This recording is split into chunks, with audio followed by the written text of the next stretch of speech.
The first thing that we're going to teach our kids in press man-to-man is how to play the receiver down the field. So the first thing that we're going to do is teach them how to chew the hip. So I'm trying to get in phase with the receiver as much as I can. Right now I'm kind of in a low hip, low shoulder position. So I'm going to grab his near hip with my hand. I'm going to keep a 90-degree angle in my arm. And my eyes are going to go down through his hip, out in front of his feet. I'm looking for his hips to sink. I'm looking for his feet to chop so I can mirror that and help match the angle of his break. But the first thing that we're going to do is we're just going to line them up in this learning phase of how to chew the hip.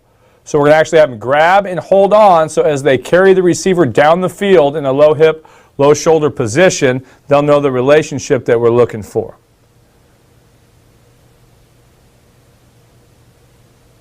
So I'm going to grab him at the belt. My eyes are going to be down out in front of his feet looking at his hips. Now I'm going to grab him at the belt and I'm going to let go.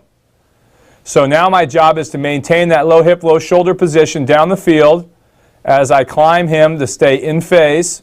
Okay, in phase for us is we're trying to basically be able to rub my forearm, okay, on his hip, and now my eyes are staying down through his hips, out in front of his feet. This is what we call down the line drills, part one. Teaching them how to chew the hip, how to read the hip of the receiver when we're in press man-to-man. Next is what we call chop stutter. He chops, I chop. I'm looking for his hips to sink. I'm looking for his feet to chop. What we tell the scout receiver is hey, from the sideline to the hash mark, we want you to sink your hips and we want you to chop 3 times. Is the defensive back, I'm trying to mirror that without flying by the receiver. So again here, phase one of chop stutter, I'm going to grab him at the hip and I'm going to not let go. I'm going to stay held on. Now we're going to chop stutter, okay, and we're going to grab on to maintain, to gain our leverage, and then we're going to let go. Again, our kids know that we're not going to grab the receiver during the game. There's times I can learn to tug on his near hip and stuff like that, but it can't be blatant, okay. But I'm just going to get my relative position to the receiver. Now he sinks his hips and chops. I've got to mirror that. What I like to do is put my hand on the small of his back to remind myself I don't want to fly by the receiver when he sinks his hips and chops.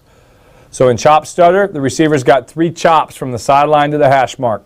Now we're going to turn around using the left hand. He chops, I chop. He chops, I chop. He chops, I chop. My eyes stay down out in front of the receiver's feet.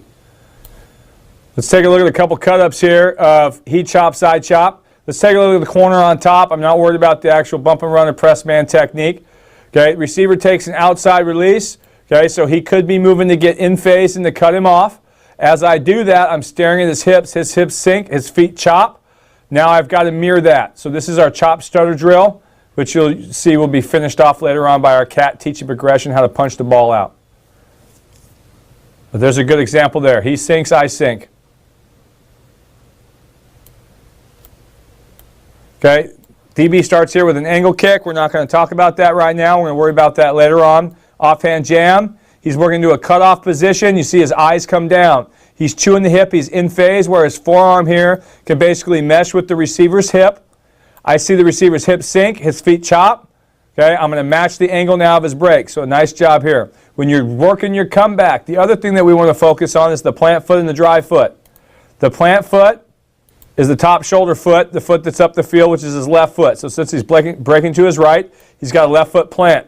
But the foot now we want to focus on is the dry foot. The toe has got to be pointed at the angle of my break. So I want to match his break coming downhill on this angle.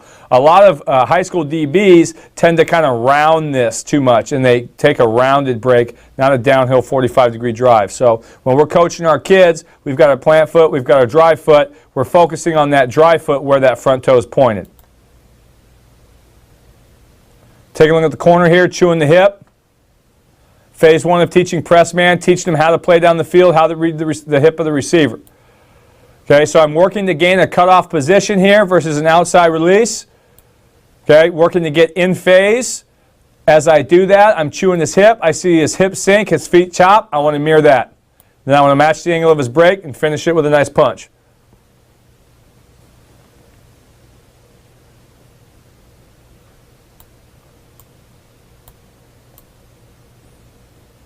Chewing his hip, his eyes are down, he's in phase. Okay, same thing here now. Take a look at it. This is what we don't want from the DBs. You take a look at his plant foot's fine. Look at the dry foot. He doesn't get that toe turned to match the angle of the break, so now he's going to round it. He's too far up the field.